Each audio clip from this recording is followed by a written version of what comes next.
So do you need to? Do you want to see it on the computer while it's going on? Can you hook up there? Do you have a? No, they didn't give me cords for that, so that'll be fine like this. Does this one work? I mean, it does my external monitor. It doesn't make a difference. Depends what you need. As long as it's recording, it should be fine. Okay, but how can you frame? How can you frame where I'm at? I'm supposed to be a talking head. Well, you're in here right now. You're on the left side of the frame, so you can move that way probably. Well, you got this is comfortable for me, so why don't you move the thing so that I can sit here and talk? Okay. Or swivel it. Yeah, it's good. Okay. All right. That, and then I can also move the frame in the actual footage later. So. All right. So the first question was basically, I should tell people who I am. This is Frank Kroncke. This is Frank Kroncke. I don't know how to introduce you. Well, I'm Frank Kroncke. I'm 69 years old and live here in Baroka. And when I was a young man in my 20s during the Vietnam War era, I, for religious reasons, began to oppose the war in Vietnam. I first off became a legal conscientious objector and served 2 years of alternative service. So I have fulfilled my military obligation, as they say. But as the war went on and vets were returning and telling their stories about what was going on in Vietnam and how crazy things were, the youth movement of the times, we were challenged actually by returning veterans to up the ante for what we were doing.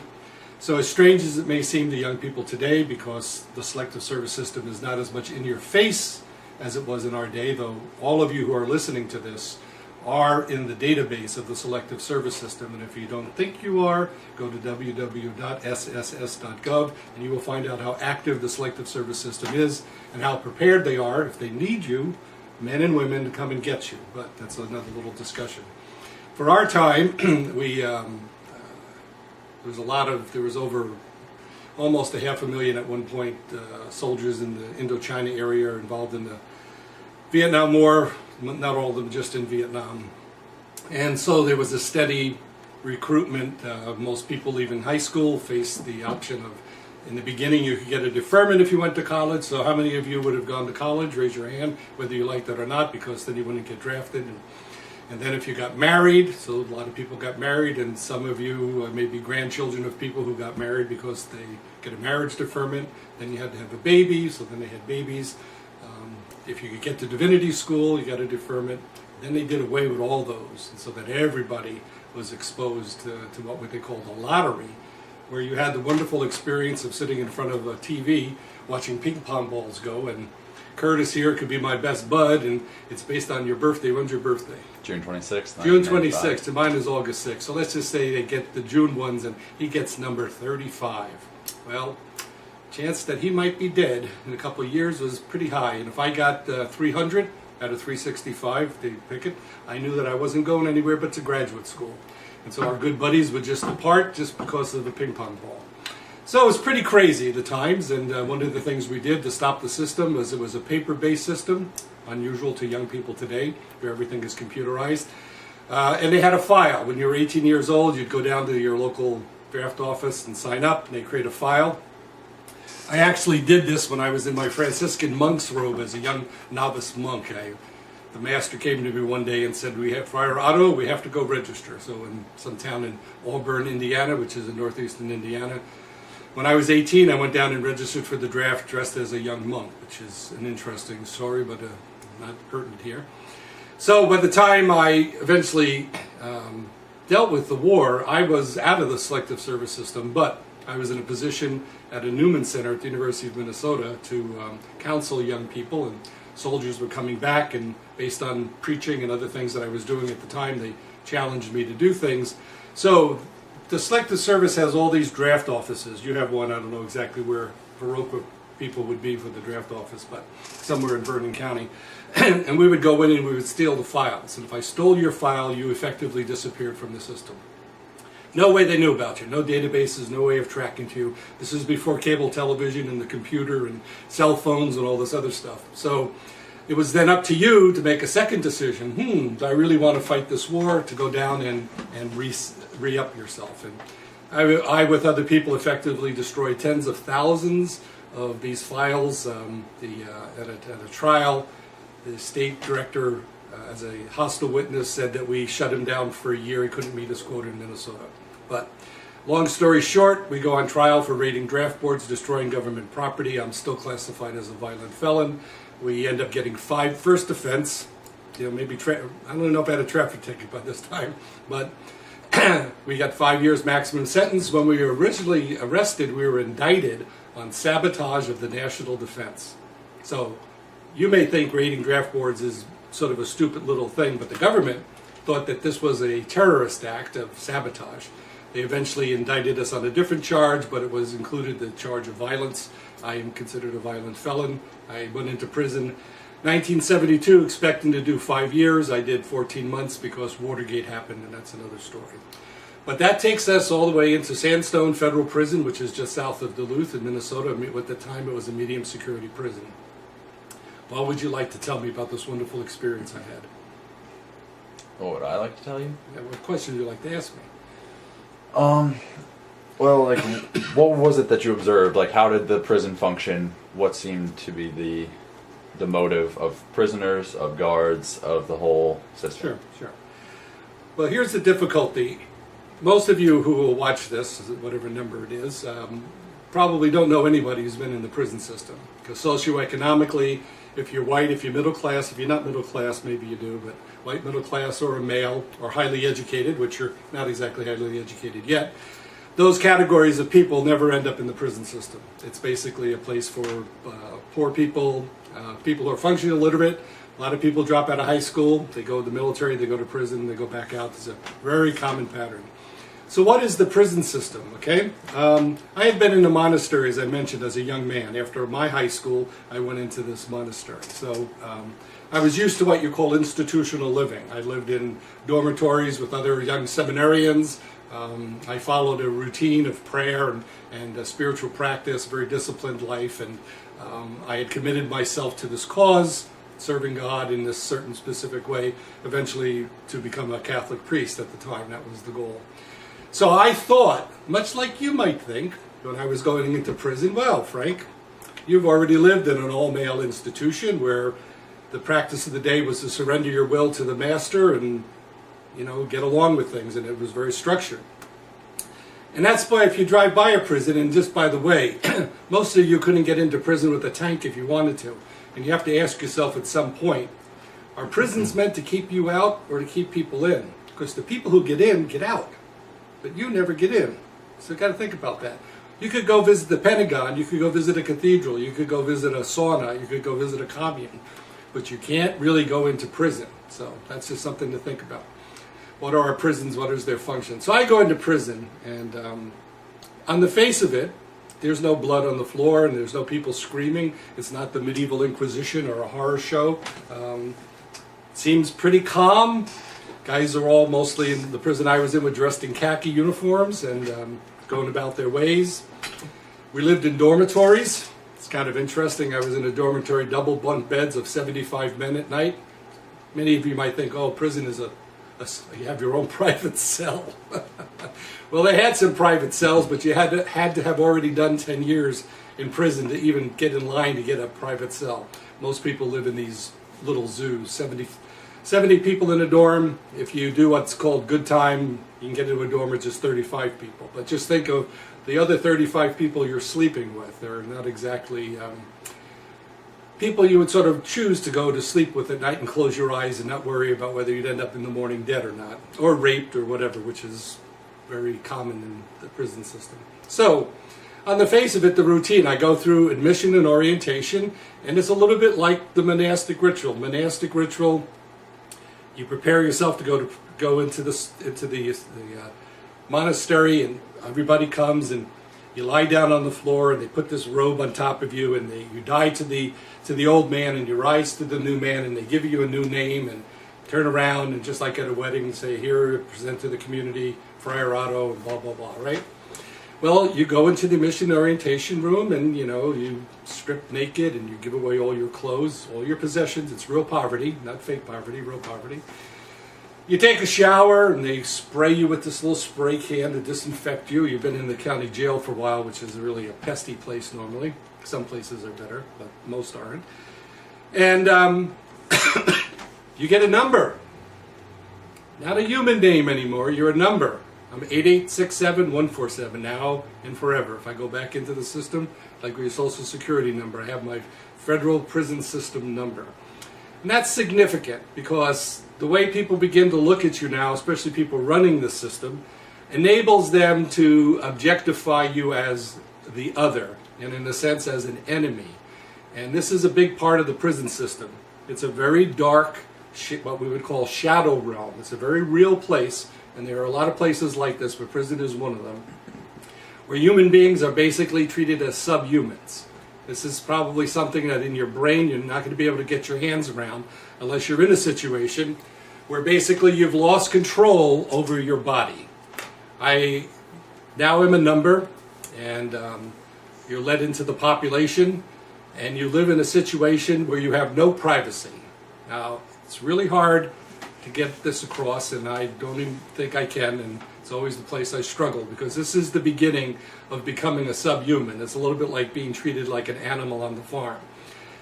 You're not only looked at by the people who run the system, and so I need to stop for a minute and say, I was raised to be, if I was to ever go to the prison system, to run the prison system. Okay, my education, I could have become a warden. More than likely, I could have become a prison chaplain. And my caseworker, which is everyone gets a caseworker, happened to be a man, Mr. Benson, who had just left the Catholic priesthood late in life. But Benson and I basically were the same person, same type background, same training, whatever. And he was doing a job in prison trying to help people. And here I was on the other end of the desk, but at night he goes home and has a normal life, and 8867 goes back into the zoo. And that's a little hard to get used to. And you're in a place where there are no doorknobs. You have to call for the man. There's no locks on the johns. Some places they even take the lids off the crapper so you don't beat each other up. And it's very common that at nighttime, as soon as lights go out for the first half hour, there's a meat market. And this is a very well-known thing that goes on in most prisons, is the sexual deviancy that's either ignored by the guards or permitted. In this particular place I was in, the men who were women were called by the guards by their names, Betsy or whatever, and they basically had well-dressed khakis, and they had a little blue string around them that you knew that they were part of that world. And you bought and sold people with cigarettes. Now, I'm not exaggerating, this was just everyday reality. And so at night out, there was all this sexual sodomy market going on that happens. And it's not because people are gay, but it's because men are locked up, and as many of you men would readily admit, if a long time without sex, you start doing something. Sailors used to do it to melons and stuff like that when they were on long trips. So you may think I'm getting a little gross here, but I'm really just on the surface of what this is about. So I just wanted to set a framework that it's like nothing you've ever experienced, and more than likely nothing, hope to God, that you will ever experience. So you go through an admission and orientation process, and they have what's called, I'm not making this up, the adjustment committee. Got to get in there and adjust Frank Kroncke so that he doesn't think like Frank Kroncke on the outside. And they actually asked me, do you think you're going to organize in here? And they had this about 6 people in there. You go through this grilling. You know, because I was an anti-war protester, if you protest in here, this is going to happen, that's going to happen. Spent about an hour and a half in the adjustment committee, where they're trying to get you to understand you lost. However you got in here, it's irrelevant. You're one of those people, whether there's a child molester, a murderer, mafiosa guy, tax evader, whatever. You're all just part of the population. You're not human beings anymore. You have numbers, and the numbers determine everything that you basically do in there. And then there's this sort of normalcy of prison. It's an institution, much like high school. Except you sleep at home at night. But let's just say you slept at the high school. You wake up in the morning and you go to breakfast, and then you go to your classrooms. Except in our situation, 99% of the jobs were sort of make do. They have to put you somewhere. So like I was technically a secretary in what was called the education department. But what you spend most of your day do is nothing. So you have a really interesting opportunity to sit down and talk to people whose life experience is quite different than you've ever encountered and may further encounter. And because prison is a place where everybody has lost everything. In other words, the outside world has said, you're the problem, you're the dog shit, you're the whatever. I don't know if you can put that in there, too much language, okay? Everybody's a loser. So the guys looking at me who maybe been in and out of prison before, or they've done a couple crimes or killed people, I'm there. So I'm just one of them. Doesn't make a difference how I got there. And conversations are very raw and very basic and very scary. I must say that I have a little romanticism about prisons or prisoners because I talk to guys who, you know, for $1,500 would kill you. That's what they do, you know, or rob and steal, and they're going to go back out and rob and steal. And that's the thing that you get when you become a prisoner. You realize that everybody gets out, even me, see? And walking all around your world are people who live in this other shadow world. They still have prison as part of their sort of occupational hazard, as part of their job. And that's kind of a wake-up call also, is that prison is its own sort of economic area. So I'll tell you a funny little story that sort of highlights this.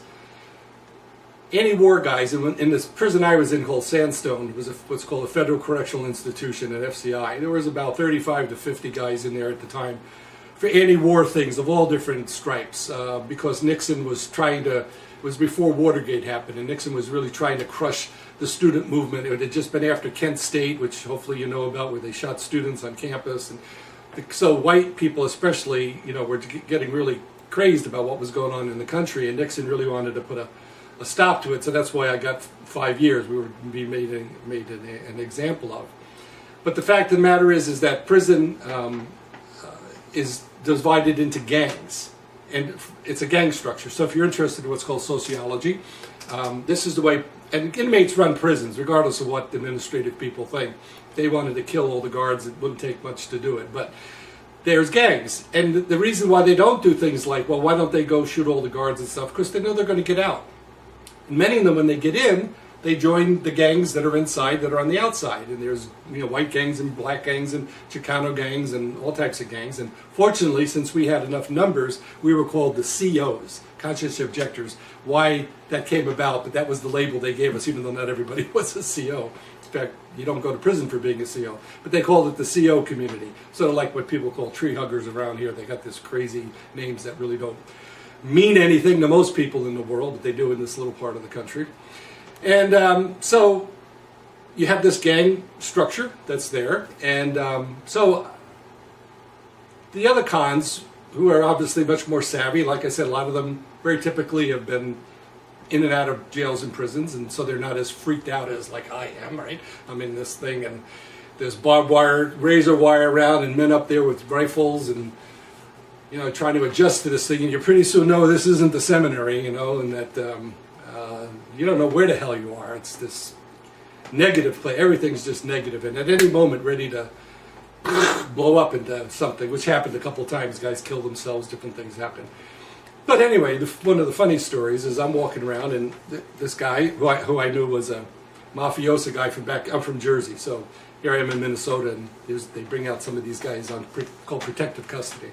But this guy was actually taking a fall for a higher up, very common in that sort of corporate structure, and the mafia has a very corporate structure with titles and names and stuff, right? So he's walking around the yard one day, and he says, you know, Frank, what are you going to do when you get out? And I'm thinking, well, I'm going back to graduate school. I'm still deluded. I'm a white guy. I just don't think that this is really going to, you know, everybody said, well, don't break the law. It's going to, you know, destroy your life. You'll never get a job. You'll never be able to teach and stuff like that. Well, he knew better. If Watergate doesn't happen down the road here, what he was saying at the time was really insightful, and I was just too freaked out to really even respond correctly. But I realized is that he was recruiting me. You know, prison's a big recruiting ground for people, and he knew who I was.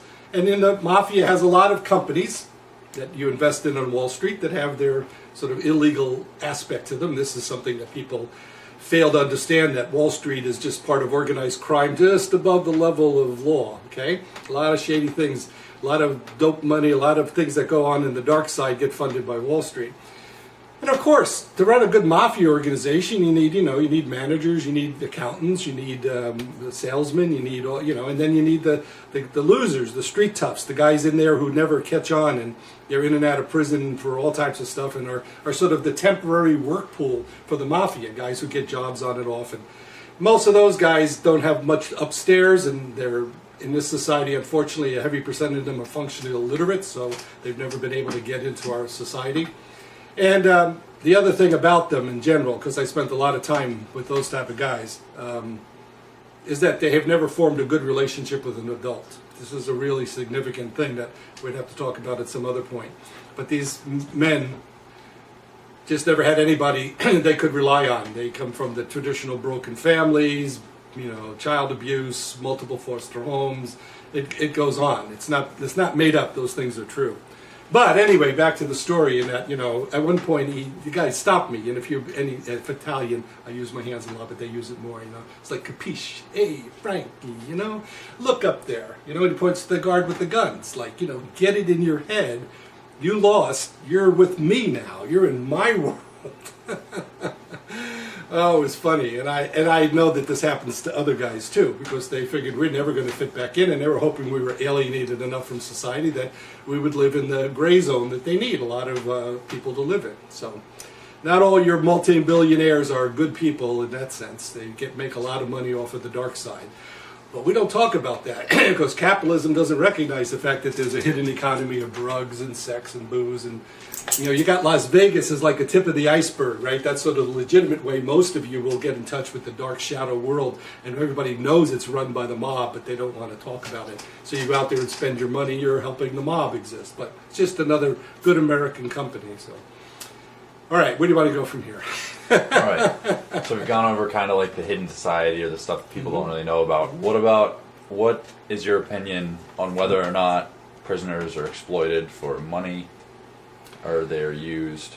Yeah, well, let me frame this in this way. When I got out of prison, I was really in a very bad place personally because, without going into the long story, prison had the effect on me that they wanted it to, and that is I was really sort of shattered personally, and I had, the country said I'm the worst. So at our trial, the judge says, "You gentlemen are worse than the average criminal who attacks the taxpayer's pocketbook. You strike at the foundation of government itself." And if he could have said hang them, he would have hung us, right? There are people who really hated what we did, okay? So that's a strong message. Now you got to think, you're not going to meet too many people who stood up in a courtroom. I was called attorney pro se with another attorney, making my arguments, cross-examining witnesses, but then being judged and actually hearing somebody say, "You're the worst of the worst. You strike, what you did strikes at the foundation of government itself. That's why we're giving you 5 years in prison." Pretty heavy stuff. And then the local archbishop, requested by me, circulates a letter up in Minneapolis, St. Paul, saying, none of the, why are you letting this man into your pulpit? And said that I couldn't teach or preach in his diocese, which he has the right to do. But I took that as my exit from the Catholic Church and from that world, and I spent 10 years just sort of getting into the corporate world and building my corporate career and just totally disconnected from all of this. But prior to going into business, I spent 4 years running a prison project for the Quakers, the American Friends Service Committee in Northern California from 74 to 78. And it got me interested being in prison, being an intellectual, that well, why do they have prisons? Have they locked people up like this forever? Well, it doesn't take much to go to find out. Somehow I never was taught about prisons, as most of you have never been taught about prisons, right? Well, the prison system we have of locking people up in cages for time, 2 years for rape or whatever type of thing, was invented 1787. Prior to that time, never existed. There are cultures that don't have cages in what they call the penitentiary. There's a whole movement that occurs in Philadelphia. I won't go into this whole thing, but it told that we invented the prison system, and it was originally invented with a very, what we call today, restorative justice idea. The idea was to take an individual and put him in a cell where they would be, the only thing they had was a little garden, this was in Philadelphia, and a Bible, and once a week, members of a group called the Pennsylvania Prison Society would visit this person and build up their character, and when they went into prison, they put a bag over their head, they were in a solitary cell, and when they left, they put a bag over their head so they didn't know that you and I were in prison together. So there's none of this, what you call school of crime. which really exists. I can't tell you. I learned how to fly an airplane, and a guy who was an ex-CIA guy wanted to teach me how to eavesdrop. You can get trained in anything in prison, okay? So the prison system was first created to try to rehabilitate people and put them out as whole citizens. But as happens in America, the flux in the 1830s of immigration, all the people coming from Europe and free blacks being sent up to the north, the system sort of fell apart to where it became a system of just putting people in cages. And I lost my train of thought. Had you asked me about? It was if they're exploited. Exploited, yeah. All right. So one of the things that happened early on is people said, well, what are you going to do? So what they thought, well, they would have prison industries, which exist to a certain degree now. And even though I, in general, support unions, as the unions began to develop, they said, well, we can't compete against prison industry laborers. And so they were making stuff as they still do now. Sometimes they make it just for like the military.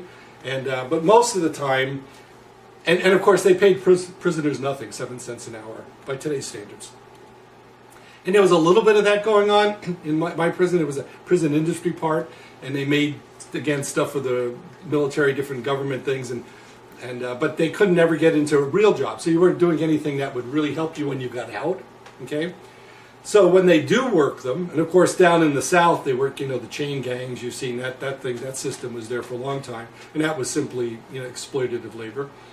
And so yeah, wherever they try to do this, even though it sounds good that guys should be taught skills, you would think, to help them when they get out, get a job, that really doesn't happen. And if they do it, they don't really treat them fairly wage-wise. Well, people say, you're technically what they call the slave of the state when you're in prison. So people say, well, why should somebody earn a living?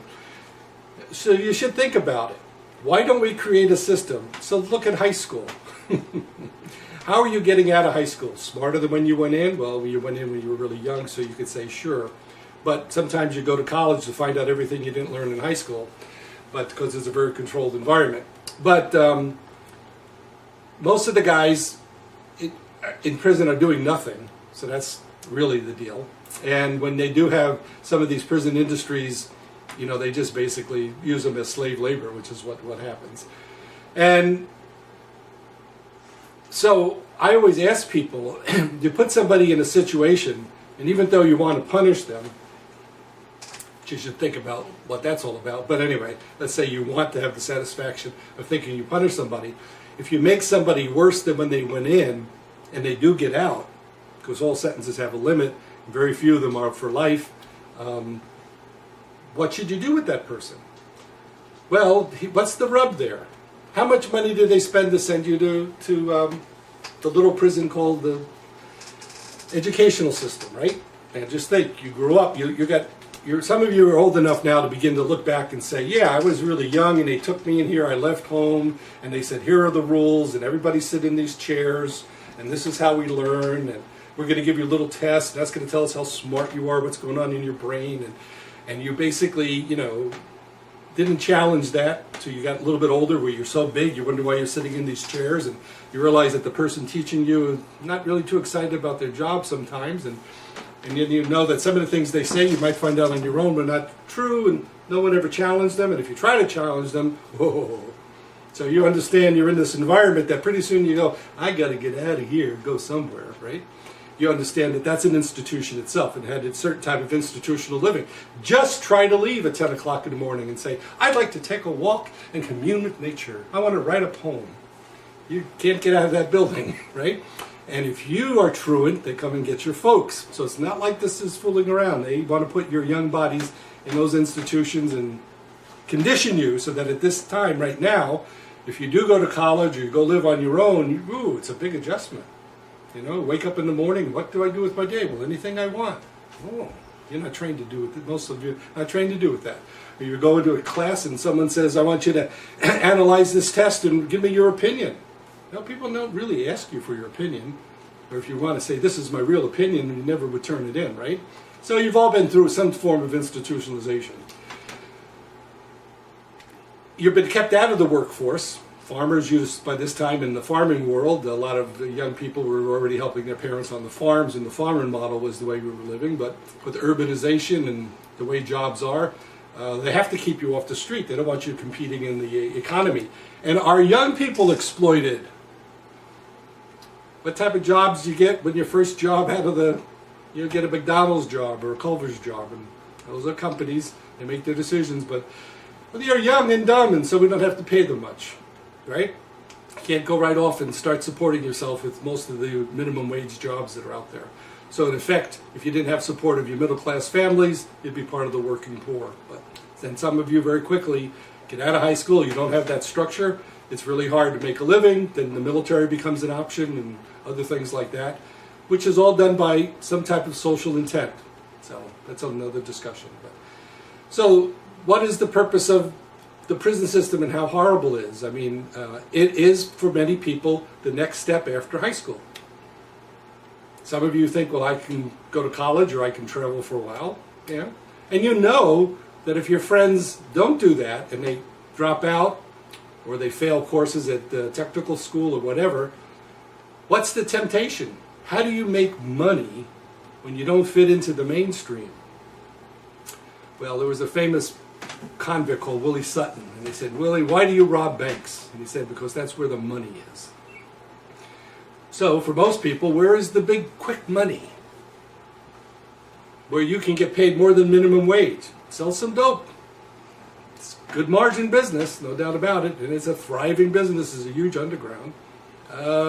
Get into the sex worker industry. That's a whole other big area. People make money. I want to talk about that, right? You can even become a thug if you want, and get into that whole world of crime, and it pays. Crime does pay. Most people who are in prison are not overly repentant. They're just pissed off that they got caught. That's what they'll tell you. Yeah, this time I got caught. And so they have a phrase. Don't commit the crime if you can't do the time. That's why anybody's whining. That's the rub they give you. Everybody knows that's the story. Commit the crime, do the time. So, and again, very few people are like me who've been in prison once and don't want to go back. Because to me, I don't have to go there. Where for other people, it's just part of the risk of what they do. And a lot of people don't want you to hear someone like me say that, because it goes against all this other fantasy world that we've created about prison, where we even make them TV shows. Don't you enjoy watching those shows where all that stuff happens? It's like that fighting that they do, United, whatever, our contemporary gladiator sports, right? Oh, you think it's so cool watching tattooed people and the interaction with the guards and stuff like that. You know, a lot of inmates don't have it in for the guards. Guards are just people a little bit like them socioeconomically. If you look at the class, most people who become guards, sociologically, they have the same track as a lot of convicts. They just don't want to take the risk. And so they get a job, and there's a lot of camaraderie, shall we say, or social class equality between guards and inmates. People don't like to talk about that either, because they pretend there's some big moral difference between you and me. Guy made some bad choices, he's a criminal. Make some other choices, you're a guard.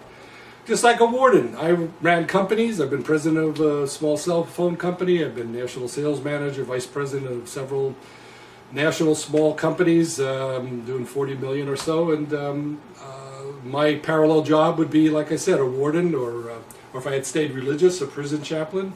And I would have just seen the system from that point. So that article that you gave me when I wrote the paper was about how criminals are used to make money. It's basically a corporation. Okay, so what happened, this is a change. Prison labor is one thing. Prison labor was normally a department like I worked for this guy we had an education department. So that would not be an unusual person to run the prison industry program. They would contract with companies, and on the prisons or right next to the prison, they might build someplace and you'd make furniture or do whatever. But it was still that the control, everything was based on the penal model. Someone was in there doing time, and the purpose of the work programs, the good intention was give guys something to do, possibly a trade. Well, as the trade shifted from manual trades, like I did an automotive class in prison. So some of you talk to your grandparents who are my age, right? They'll tell you that once upon a time we used to set the gap in our little carburetors with matchbook covers and do all that. Well, nowadays you open up, you can't. You used to be able to step inside a car right next to the engine and work on it. Nowadays it's all computerized, right? So all the stuff that they were teaching us in prison about cars, because I was one of the my make-do times was a car class, mechanics class. Doesn't apply when you're outside because they didn't bring in computers, they didn't train people for how fast the economy was changing. But where the exploitation comes in now is some genius, there's always people who want to make a buck off of anything, right? Said, we can manage prisons better than the government is. Now this is the big thing that goes on all the time, is that people want to put down the government. I made my living, a good part of my life, as a consultant in the business world. And a consultant basically fixes things up because most businesses don't run very well. And so there's become this sort of misapprehension by general people that the business model is the best model to do anything. Give people a monetary incentive and things will work out better, okay? So some very bright person who probably had a hotel management job, who was used to facing the challenges, is I have a hotel, how can I keep things filled, right? The reason Priceline and all these other things have come up is that one of the big problems you have if you're a hotel manager anywhere is every day you want to have a full ship if you can. So you're willing at the last hour or whatever those things work to say, yeah, I'll give you the $1,000 suite for $500, and people will come there. And they're trying to find ways to do it. And every day it's empty, it's full, they got to try to fill it up.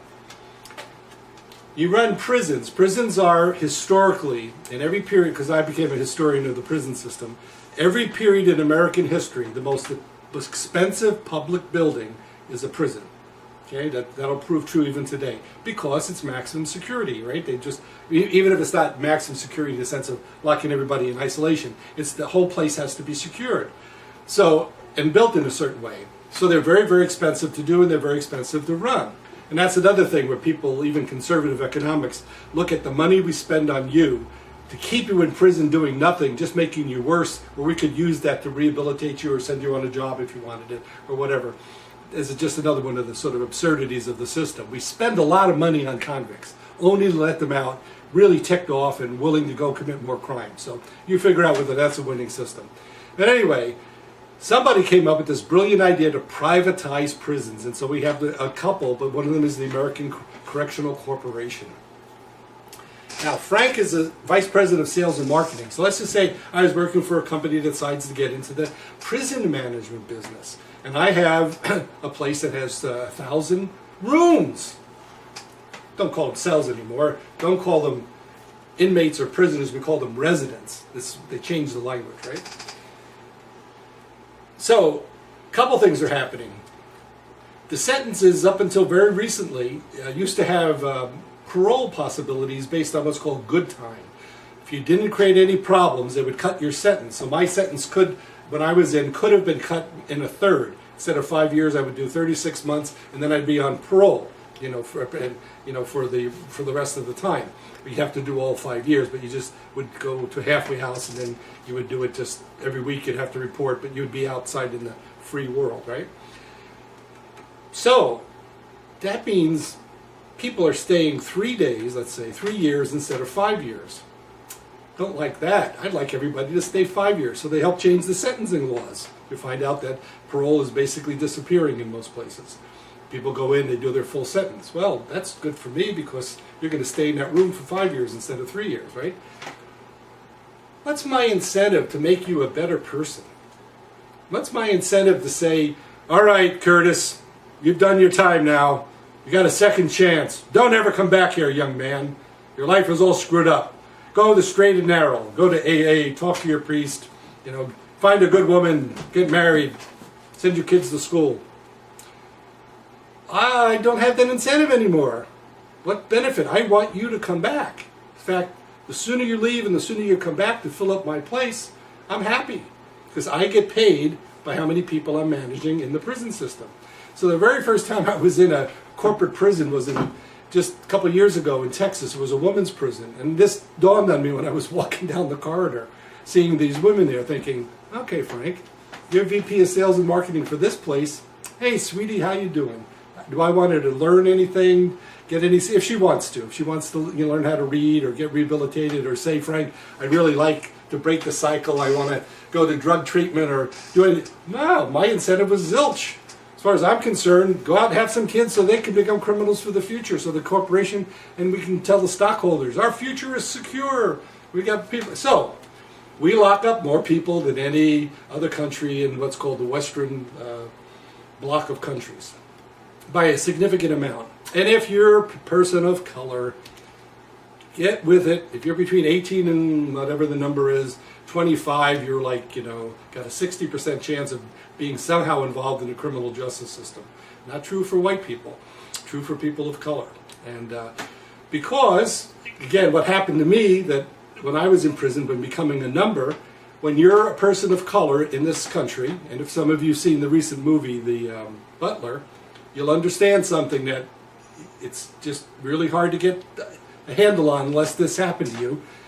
The guy says, the butler, that he had to learn how to be in the room but not be there, to be invisible. And convicts are like invisible. You've never seen one until you see me, most of you, right? You're just like, well, who's a convict? Even though we know there's hundreds of thousands every year being processed through the jail and prison systems in state and federal government. Where are these people? Who are these people? Well, you'll meet families who will say, yeah, my uncle been to prison and my cousin and stuff like that, but they're basically going to be poor, people of color, people who are not highly educated. And high school doesn't count for being highly educated, okay? And that's just the slice of life. It's just like what happens in the military, right? It's a volunteer military, but how many of you people are standing up and volunteering? It's not, unless you get to hard times where you say, gee, I don't know what I want to do. I sort of need a job. Well, maybe the military, and then you find out that story's not true either, but that's another discussion. But you buy into that, you might end up making that choice, but you're certainly not thinking that you're going to end up in the prison system at all. So there's a whole thing going on in this country where they want to turn businesses into, prisons into businesses. Now just think about it. Is it insane? But it employs a lot of people, caseworkers, guards. People got to feed them. It's like the military. Just think of all the things you have to do to feed a military soldier. This whole framework of support, You have to have toilets and trucks and food and, to get a guy, at the end of the line is an armed military person. There's a whole support structure. So when you talk about the military, it's not just people dressed up in military clothes. There's this huge infrastructure that supports the military system. And that's why it's such a big economic factor in our country. We're the most militarized country ever in all existence. 700 bases around the country. Thousands of atomic bombs in the ground ready to blow up. But most people don't want to think about that either. So of course, unless I think about the prison system where we have hundreds of thousands of people every day who are getting made worse and angrier and more alienated, who are going to come out and basically be in this cycle of the shadow economy and the shadow way of life. So if, let me think about how to phrase this. In your opinion, how should prisons be structured to help people and not just use them to make money? Yeah, sometimes I think we need a big ecological disaster to wipe out about 90% of us to start over again. Because in the context of our culture, so now we're going to migrate into a little more sophisticated intellectual thing.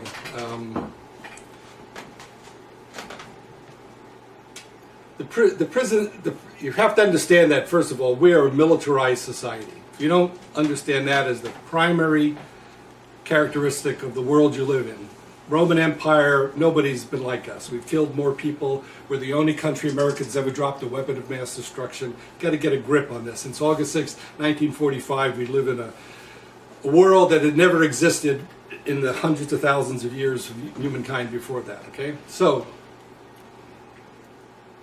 what to do with people who don't fit in? Well, part of it is that, as I try to tell you, there's an economic structure to this thing. So capitalism itself, which for many people is like a religious term, if I say it, it's like, well, they don't think about what it is.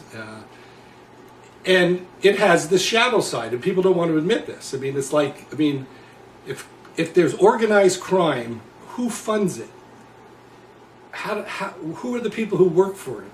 Well, if you live in a large area than this, they're people, your next door neighbor, and their banks and stuff. But a lot of people don't get that part. So they think that sort of like there's the world of the good guys and the world of the bad guys. Well, some of the so-called good guys are kind of bad. So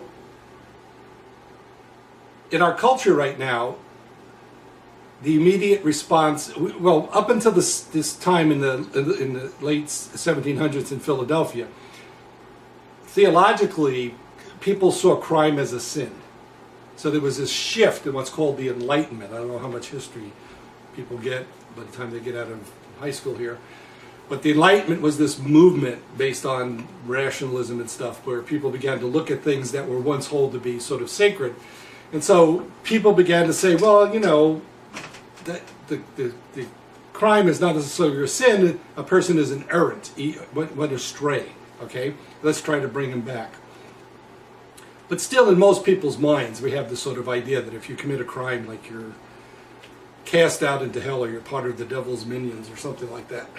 And so the system actually, prior to 1787, and even though this is not necessarily approving of these systems, people were punished in the public. They were whipped, they were put in stocks and bonds, they were even hung in public, okay?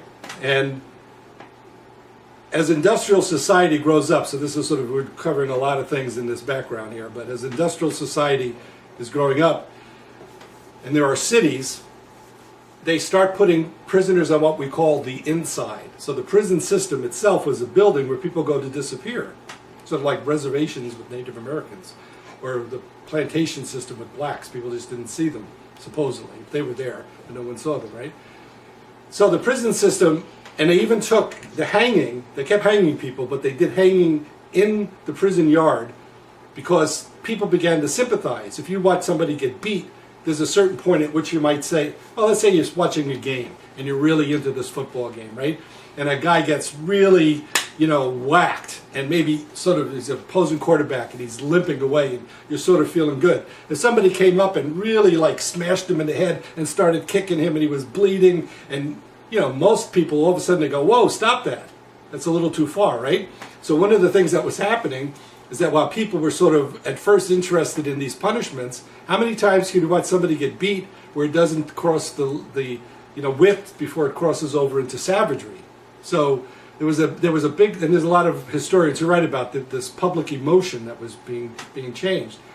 So they put prisoners on the inside, but does that mean the same attitude? So when I say to most people I'm a prisoner, it's like taboo. They don't know what to do with it. I'm an ex-convict. I'm still considered a violent felon. I say all those things, and even though they may know me in a totally different way before they hear that as a businessman or whatever, once you say that, it's like we don't know what to do with it, because that means I'm one of them. We have this ability to be very dualistic in our society, which means we separate. These are the good people, these are the bad people, these are the saved, these are the damned. So even though we've sort of made prisoners disappear, in most people's minds, they think prisons work, for one thing. I don't know what they think really happens. And the people come out, like I said, much worse than when they went in. They can't get back into the mainstream. Try to have a resume that says I'm a violent felon, I spent 5 years in federal prison to get a job. How do you cover that without lying? Because if you said you were in prison, many people wouldn't even hire you or talk to you. So it is a really difficult question. We have rules in society. When people break the rules, what do? Well, go to Wall Street and break all the rules in the world and rob from the poor people and who have their money and pensions like just happened, and sell people bad loans and do all those type of crimes, and nothing will happen to you. So there's a place to go and commit crimes and nothing will happen to you. Go out and have a good life and drink and do whatever you want, right? No one's going to bother you. That's how things go in this country. Who are the people we put in the prison system is one of the questions you have to ask. So it's not just this abstract thing about punishing crimes, because there's all types of crimes we don't punish. Like I said, this Wall Street stuff. I mean, if you don't think the recent fiscal crisis was a massive raid by a certain social class called Wall Street, the big banks and the big investment firms, everybody knows it now. They sold bad mortgages and this, but no one's doing anything about it, right? They got off free because people accept that level of criminality, immorality. By all classical moral standards, that was theft and a bunch of other things, right? So we don't punish everybody. So the question is, who are we punishing, and then how should we punish them? Capitalism works on the fact that I can get mine and you don't have any right to get yours. And if I get a lot more and you get nothing, that's fine. And what happens to you doesn't really impact what happens to me. Now, younger people today are undergoing a real massive shift that's very different from when I was your age. It's not hard for me to say to you folks, is the whole world interconnected? Well, some of you today live in Viroqua or Lafarge or Viola or wherever. You're going to go home and all of a sudden you're a global citizen. Talking to somebody in France, you can talk to somebody wherever. You want to buy something, you go on a website and you might be ordering from someplace in Indonesia. The whole world has, in a sense, shrunk, right? People make distinctions between countries. Oh, there's a country called Iraq, some little place over there. You buy a ticket and be in Iraq tomorrow. It's not like it's at Mars. It's right here, right? Iraqis look a little bit like us, got eyes and ears and have kids and they do things. And most young people, it's not hard to talk about the web of life and the interconnectedness of everything. So when we go to war, it's not hard for me to convince you after a while that wars are just people fighting against their brothers and sisters. The people, even though you call them towelheads or gooks or whatever, they're still human beings. Once you get rid of that language, which is hard to get rid of because it's built into the religion, the dominant religion of our culture, Christianity. Once you get rid of that, you say, well, what am I really doing if my brother or sister offends me? What do I do, you know? So part of the model should be, don't you think, that we should try to heal things, that relationships should be healed. So let's go back to something that also changed in my lifetime. Spare the rod and spoil the child. Good biblical statement that ruled for a long time in the West, attitude towards child rearing. Not uncommon, even in a very good family like I came from. Father using the strap was very well accepted.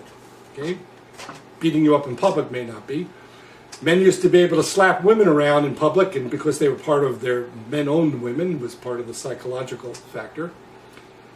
But right now, if you see some parent solving their problems by whacking their kid in the face or slapping them or taking off their belt and giving them 5, most people don't go for that. They go, well, how can you build a good relationship between one another if somebody is physically hurting somebody? It just doesn't make sense. Maybe one time people thought it made sense, but for most people out there, if you're in a personal relationship, a man and a woman, and either one of them, man or woman, starts whacking and hurting the other person and doing stuff, most people don't think that's too healthy. But that's not the best way to develop a relationship, right?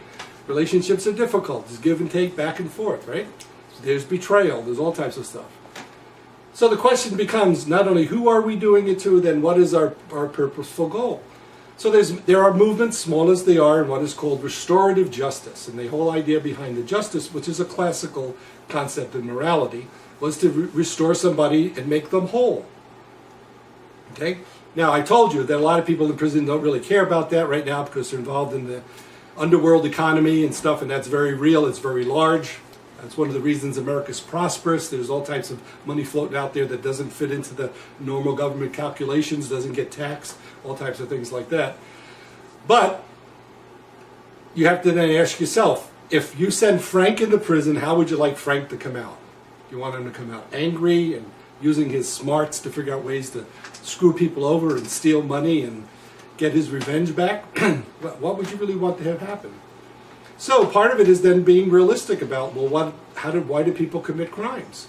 Now we're going to get way back to such fundamental things that this is where, most conservatives and liberals in our culture just sort of walk away, because you really come back to one of the things I said about most people I met in prison were functionally illiterates, high percentage. I tried to teach adults to read. It was one of the programs I was involved in when I was inside prison.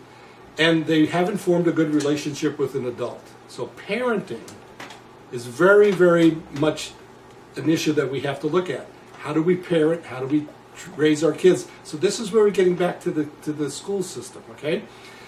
We have a society where a child is 5 or 6 years old. We separate them from the parents. I mean, this is the industrial model. We may not be able to change this right away. But the idea is the child, it's like the other model, let's just say for without enshrining it as better or anything, is like homeschooling, where there's constant interaction between adults, kids, and stuff, right? But the system that you're in is you get taken away from your parents and you put in an institution and you meet some other adults, but there's a purpose behind that institution. And so parenting has really shifted in our culture. We spend a lot of time in institutions, sometimes more time than we do talking to our parents or having family times.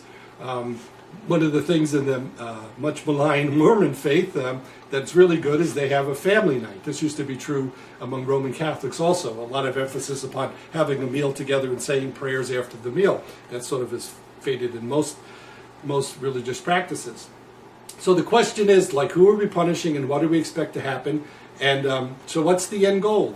What would be the benefit, if you even understand it just from economics, how much money it costs to keep people locked up and how this system is just feeds on itself and is never going to get anywhere as far as a goal, you might think, well, we need to redefine the goal. We need to find things.